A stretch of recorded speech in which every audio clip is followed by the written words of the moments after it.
сутрин да пием няколко чаши гореща, топла вода, защото тя има свойството да разтваря, да кажем, ако някакви налепи са останали по стомах, по черва, топлата вода, както да кажем, измиваме съдовете, винаги като пуснем топла вода, тия налепи мазнини просто се стопяват.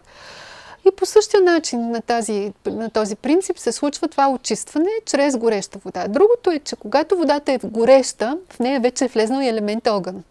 Да. Всъщност елемент огън подсилва водата и тя вече добива съвсем други качества. Човек сутрин е хубаво, даже през останата част на деня бих казала, даже мисля, че учителя някой го казва, преди всяко хранене, някъде половин час преди хранене, 1-2 чаши топла вода. Нали? Това е най-доброто. Ако е след хранене, да е някъде около час след хранене.